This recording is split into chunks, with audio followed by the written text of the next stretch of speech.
मित्रांनो, तर आपण आज जाणार आहे रामगड किल्ला म्हणजेच माहूरगड किल्ला इथे जाणार आहे। रामगड किल्ल्यावर जाण्यासाठी दोन मार्ग आपल्याला पाहायला मिळते मित्रांनो। एक देवीच्या मंदिरात समोरून जाते आणि दुसरा रस्ता मित्रांनो 1 किलोमीटर अंतरावरून पोहोचते।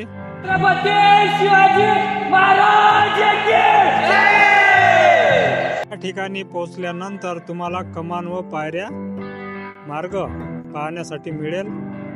या ठिकाणावरून वर पोहोचताना तुम्ही पाहू शकता माहूरगड किल्ल्याची उंची मित्रांनो 2650 एवढी आहे आणि या किल्ल्याचे बांधकाम 800 ते 900 शतकात केले गेले असे म्हणतात। या किल्ल्याचे राजा गोंडराजे बहमनी हे होते असे म्हणतात।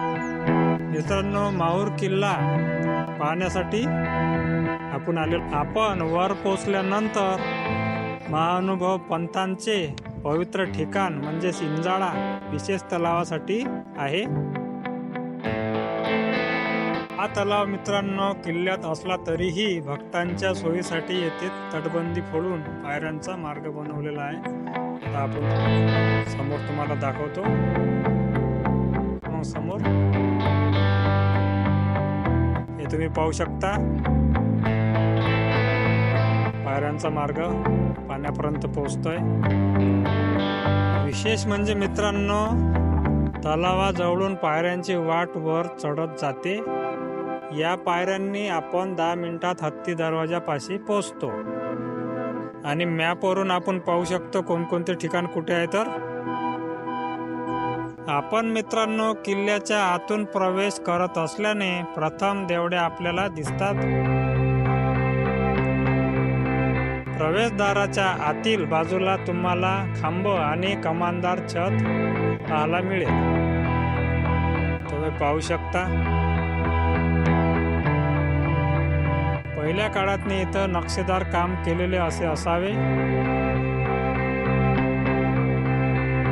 काही वर्षात इथं छपाईचे काम केलेले आपल्याला माहीत पडते। प्रवेशद्वाराची उंची मित्रांनो 13 फूट आणि रुंदी 8 फूट एवढी आहे। मित्रांनो, बाहेरची हे भिंत जे दिसत आहे यांना जिभी असे पण म्हणतात। देवड्याच्या बाजूला इमारतीला मित्रांनो पांगा असे पण म्हणतात। सैनिक हत्ती दरवाजाच्या रक्षणासाठी इथं आराम करण्यासाठी ह्या पांगा आहे मित्रांनो। त्यांना आराम करण्यासाठी हे ठिकाण पांगा नावाने ओळखले जाते।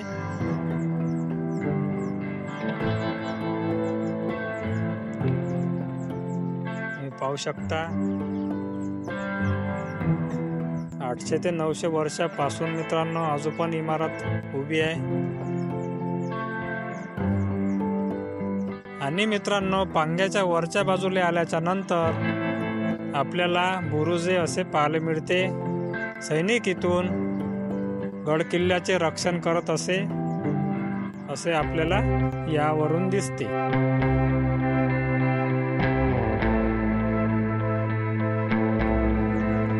आणि त्याच्यावरून मित्रांनो बाहेरचा व्ह्यू तुम्ही पाहू शकता, किती सुंदर नैसर्गिक वातावरणात हे आपले मित्रमंडळ।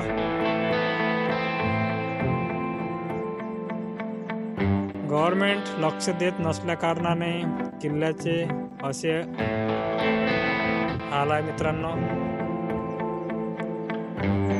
प्रवेशद्वाराच्या वरता आल्याच्या नंतर तिथचा व्ह्यू तुम्ही पाहू शकता कशा प्रकारे आहे। तर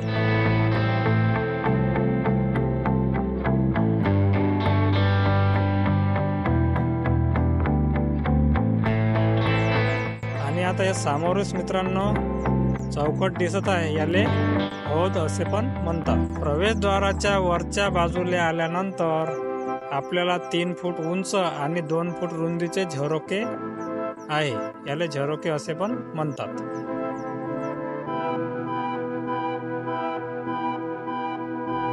मित्रांनो, या मार्गाने किल्ले पाहायला सुरुवात केली तर कमी वेळेत व्यवस्थित पाहता येतो।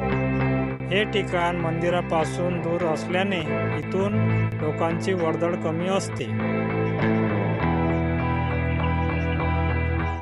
कमी लोक येते मित्रांनो किल्ला पाहण्यासाठी.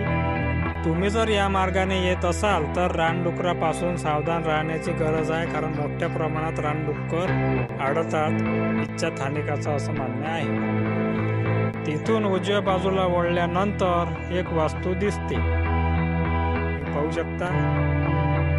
या वास्तूला मित्रांनो होद असे पण म्हणतात. च्या उजव्या बाजूला आल्यानंतर वास्तू दिसते. स्थानिक लोक घोड्यांचा पांगा असे पण म्हणतात. ऐतिहासिक पुस्तकात यांचा उल्लेख चिनी महल म्हणूनही आहे. हे जे समोरची इमारत दिसत आहे मित्रांनो, याला वास्तू कोठार असे पण म्हणतात. चला मग आपण पाहूया. आणि मित्रांनो, वास्तू असलेली हे इमारत, या इमारतीमध्ये 36 खांबांची कमानदार रचना पाहता येते.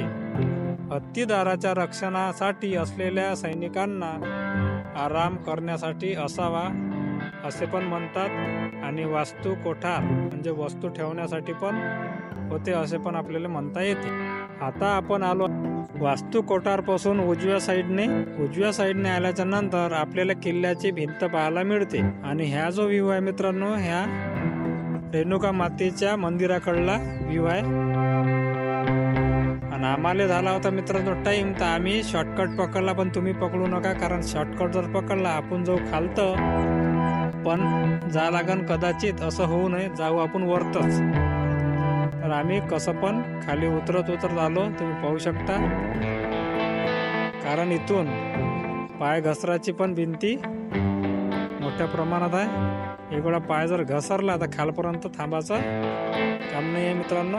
तर तुम्ही या मार्गाने येऊ नका. आता कसं पण आपण उतरलो आहे खाली, तुम्ही पाहू शकता. जंगल दाट आहे मित्रांनो, तुम्ही इकडून येऊ नका. फॅमिली जर असं येऊच नका. गड किल्ल्याचा प्रवेश दुसरा या मार्गाचा ब्लॉग इतकाच आहे मित्रांनो. पहिल्या प्रवेशद्वाराचा भाग लवकरच आपल्या चॅनलवर मिळून जाईल. चॅनलवर नवीन असाल तर सबस्क्राईब नक्की करा, आणि फेसबुक पेजवर पाहत असाल तर फॉलो नक्की करा. धन्यवाद.